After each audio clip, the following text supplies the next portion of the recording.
welcome to another episode of Practical Chaos Podcast. I am your host, Emily, and this is where we're going to dive into all that bad advice given with the best of intentions. I hope that you are doing well amidst this whole corona lovely quarantine-ness. I know I'm about to go a little bit mad. I am currently considered an essential employee, so nothing really in my life has changed other than the fact that everything that I normally do after I get off work is closed, so I can't run a lot of the errands and things that I would normally do or just walk around a store to be out of my house. So I hope everybody is feeling safe and healthy and good to go. On today's episode, we're going to still focus on those lovely kiddos that we have, and this one also focuses a little bit on the adults, depending on how you take the advice, of course.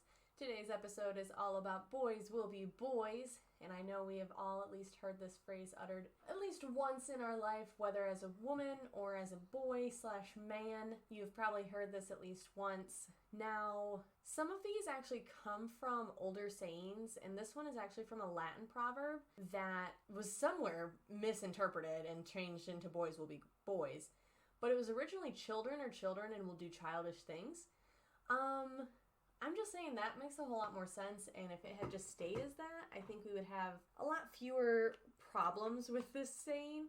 And I know, like, the whole radical feminist movement, or whatever you want to call it, has taken this, and I've seen it torn apart at least a dozen times. And I'm not here to just sit here and tear it apart, but I am going to sit here and address the fact that I have a son, and he is 2 years old, and while I do understand that he's going to do the thing that 2-year-olds do, I also understand that he's going to behave like a normal human being, and I'm going to expect his behavior to be just as good as if I had a daughter. Honestly, I'm probably going to expect a little bit more out of him as far as being polite and courteous and a gentleman.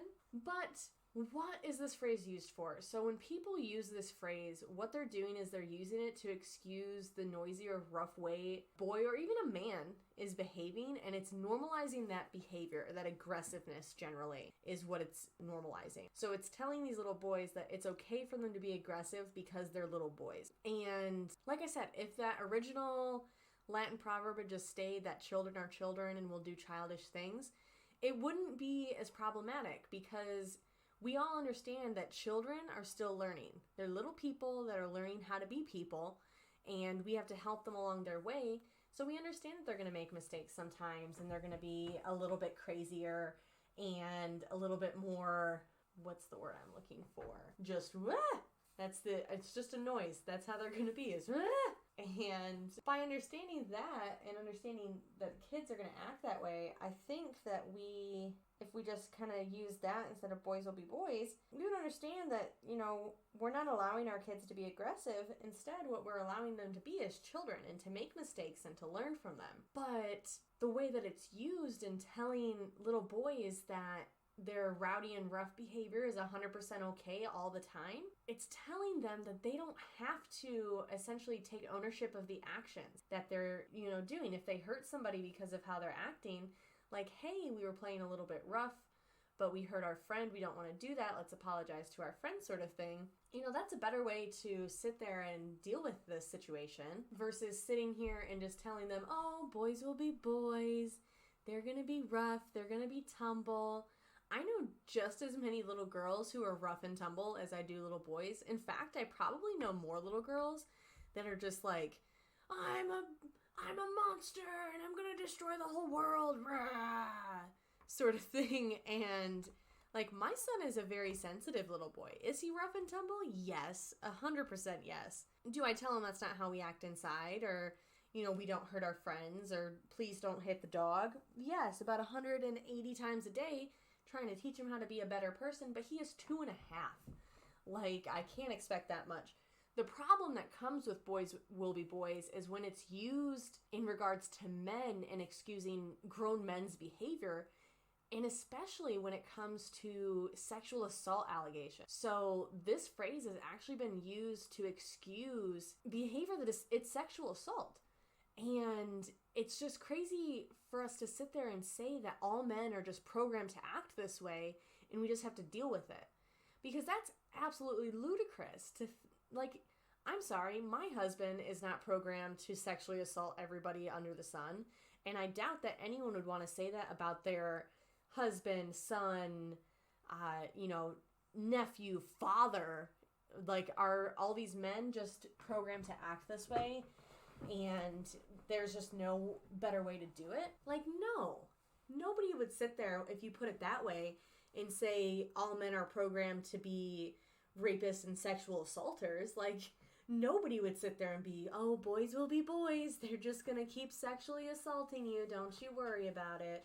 Like, that would be the most ridiculous thing for anybody to say. Another thing with this saying is it promotes really strict gender stereotypes, and it sets a terrible standard for what the male behavior should look like. Like I said, you're not going to sit there and tell your son, like, boys will be boys, sexual assault's part of your life. Boys will be boys, you're going to, beat up all of your friends and punch your girlfriend in the face. Like, no, none of us want to say that. And nobody sits there and says, girls will be girls, and puts a blanket statement over different behaviors that girls have. Now, are we told that girls are super sensitive, and do I have a problem with that as well? Yes. Am I sensitive? Yes, but that's besides the point. When we're sitting there looking at it, what it really comes down to is to sit there and say, this is how boys are, or this is how all girls are, I think is a really big issue, because we have so many little boys and little girls who fit in so many different boxes. You have tomboys who are doing things that are more, over the decades, have been more masculine or more boy-oriented. But I don't think that it's fair to tell them that they're not allowed to do it, or to make them feel like they don't fit into a box because they don't want to play dress up or play with dollies or do this and that, or make them feel like they can only be one or the other. Why can't a little girl love to play in mud with her dollies? Why is that not a thing that was more socially acceptable? Like, I think that's absolutely ridiculous. And instead of saying, girls will be girls, instead we tell them not to be a girly girl, or big girls don't cry, big boys don't cry. These are all things that are being said. And what about the little boy that wants to play dollies? Now he feels like he can't, and I don't see anything wrong with that. My son absolutely loves to play with his friends at daycare and play dolls and play dress up and do all of those things and play pretend and learn who he is and how to use his imagination. And I think it's so important to, not expect them to be all one way or the other, and then to kind of almost criticize them in a way when they're not acting the way that we deemed socially acceptable as an adult, despite the fact knowing that they have these very vivid imaginations and, they're trying to learn where they fit in. And little boys that play with dollies, maybe he has a baby sister at home and he wants to play with the dolly because it's the closest thing that he can get to kind of being like mommy, or maybe the little girl wants to play trucks because her daddy is a trucker and she just thinks they're so cool and she wants to pretend to be just like daddy. I don't see anything wrong with that. And I think by putting these kids in these strict boxes, we cause problems for them in the long run, because then they don't know who they are and what they are and are not allowed to do. And it's so terrible to think that these poor kids are going to think they're so ostracized because, well, I'm the only one that's like this. Like, no, you can like so many different things. And I think it's important for us to teach our children to all be courteous of other people, but that it's also okay to be different and to try new things and to try different things. In the last episode, we talked about fail better and failing better as, as parents and as children, and teaching our children about failure. And if we're not letting them try these different things that might not necessarily be stereotypically male or female, then essentially what we're telling them is they can't try new things, and we're taking away that ability for them and that desire that they have to try new things because they're terrified that people aren't going to think that they're girly enough or that they're masculine enough. And it can create this really terrible sense of that toxic masculinity. I say that in a very sarcastic way because I think it's one of the most ridiculous phrases, but I completely understand where it comes from. But, telling these little boys that they can't be overly masculine is also a problem. Like, why can't we just let these kids be kids and just teach them to be good people? Like, oh, your little boy wants to play with dolls? Sweet. Does he rip other people's hair out? No? Good job. You are a fantastic parent. So by saying things like, don't be a girly girl, or, oh my gosh, she's such a girly girl, and they slip out, don't get me wrong, I understand. I might go down to somebody's house tomorrow and call someone a girly girl and then be like, fuck, I didn't mean to do that. But I mean, it happens, and it's all a learning process when it comes to trying to bust out of these stereotypes and things like that. And so with girly girl and boys will be boys, it creates very rigid gender stereotypes, like I said, that can make it very difficult for kids. What it also does is it excuses aggressive behavior and makes people not look into other environmental and individual factors for that child's behavior. Are they acting out because of something that's going on at home? Are they acting out because of something that's going on at school? Is this something that we need to address on a higher level because my kid is very violent and I don't know what to do about it? Rather than excuse this behavior, we really need to be diving deeper into it and figuring out what's causing this behavior for these children. Because by excusing it, we're giving them a hall pass to essentially just do whatever they want to do. And there are some kids who require a much higher level of intervention for behaviors like this than others. Some kids do require the help of a counselor, maybe because it's something that they went through when they were younger. Maybe they're a foster kid that's having an issue with something that's going on at their foster home, and now they're acting out at school and being really violent, and they're a bully because they're trying to take control of their environment. There's lots of reasons that kids can be acting out and being violent or aggressive or rowdier. Kids with ADHD, they might be a little bit rowdier because they're trying to get out some of that energy. But there's lots of reasons and causes for these behaviors, and by excusing them with just this catch-all phrase of boys will be boys, we're essentially telling our little boys that they don't need to be accountable for their actions. I know I said it earlier, and I want my son to be held accountable for his actions. If my son's being a dick, I want to be able to be like, in obviously the nicest, most parental way possible, but I want to be able to be like, hey, dude, you're being a dick. We don't be, we're not dicks to people. We are polite people. We say please, we say thank you. We don't hit our friends. We don't get into fights for no reason, because I was taught that if somebody starts a fight with you, you finish it, but never start a fight. So I intend to pass that knowledge along to my own child. So there's some knowledge for you right there. Never start a fight, but always finish one. That's the real advice in this episode. Please don't use that as a cornerstone. Maybe I'll write a parenting book about how to teach your kid to fight without teaching fight. That would be good. Called Baby Fight Club. I think that'd be a good book. Anyways, that was a whole tangent that didn't need to be gone off on. But, we need to be holding our children accountable for their actions. And rather than boys will be boys will be held accountable for their actions. My son will be respectful. He will be polite. He is not going, is he going to have days where he's all over the place and is crazy? Yes. But it's not because he's a boy. It's because he's a child and he's learning to behave in society. So if I had a daughter, she'd probably be all over the place as well. I know I was all over the place. You can ask my mother. She will be more than happy to tell you. But let's all work on holding our kids accountable and not using this boys will be boys to excuse behavior that we know is not correct. And if any other person was doing this, we would be like, no, that's not okay. And especially using it to kind of bust open this whole...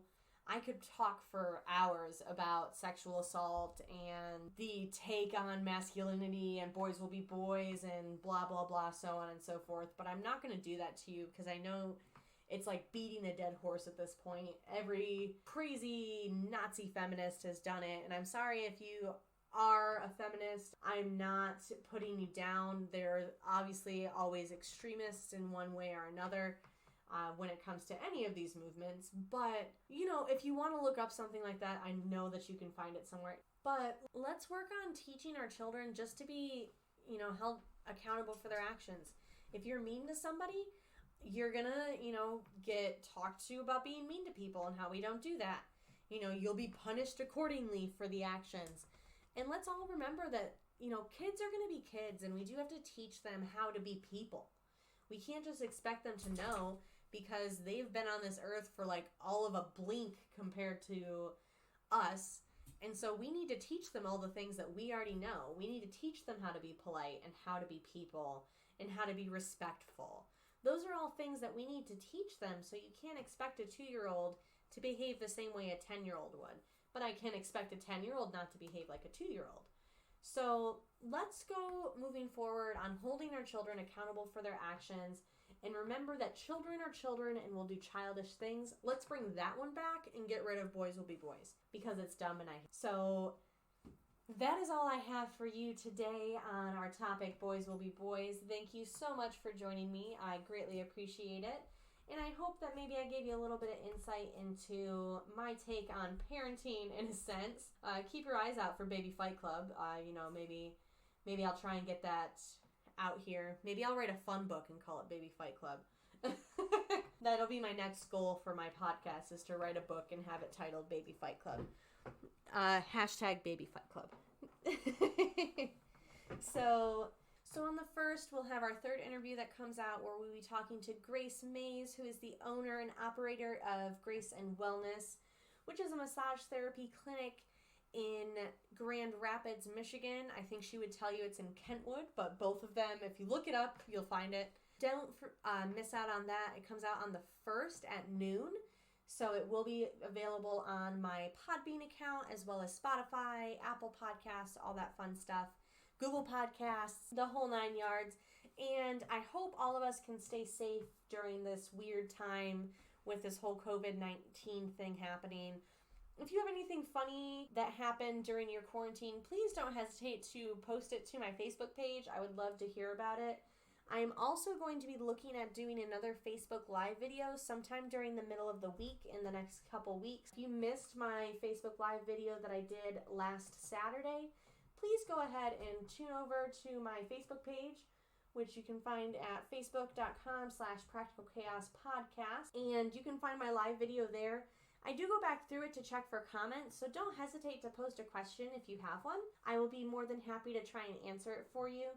I delved into kind of where the podcast came from, my goals for the podcast, and a few other little things.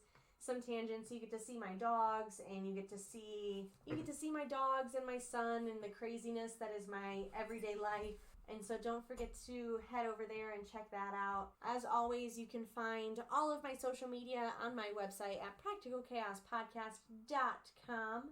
And if you're interested in becoming a guest, head over to the contact page on my website and fill out my guest form, and I will get back to you as quick as I can with an email. I still haven't figured out how to get my email to stop spamming it, because I am not that tech savvy. So if you know how to do that too, please shoot me a Facebook message. For the month of April, I will also be doing a Instagram post a day. So you'll be seeing a lot from me on Instagram this month. And I'm going to try and do some Instagram lives, as well as some more little videos for you guys. If you want to listen to the unedited version of this episode, please head over to my Patreon, and you can find some really cool behind-the-scenes things over there. I'm going to try and take more video and pictures of my behind-the-scenes. And then last but definitely not least, this month we are supporting Paws for Ability, which is a fundraiser to get a good friend of mine's son a service dog. He is on the nonverbal side of the autism spectrum, and they are trying their best to get him a service dog to help him with his day-to-day life and make things a little bit easier for him and themselves as a family. Service dogs are super, super expensive, and they need to raise $17,000 to be able to get a service dog for Preston, and I would love for us to help out as much as we could. Even if you can't donate, please head over to the page listed in the show notes and share it. Head over to Days with Preston on Facebook and check it out. She posts their whole, journey over there, from everything from the good days to the bad days. So Tiffany is an absolute, just fantastic mother, and I know it can't be easy being the mother of a special needs child. And I would absolutely love to have her on the show one day, and maybe do a whole month of special needs parents. That way you can talk about, your struggle and the things that work for you. And that way you're not alone. There's a whole community of these moms out there, and I think Facebook is fantastic for getting everyone to connect. But as always, I want to thank you so much for supporting me and joining me on today's episode. Do not ever hesitate to reach out to me. I love to talk to people, and I would love to have a chat with you if you would like. And as always, love ya. Toodles.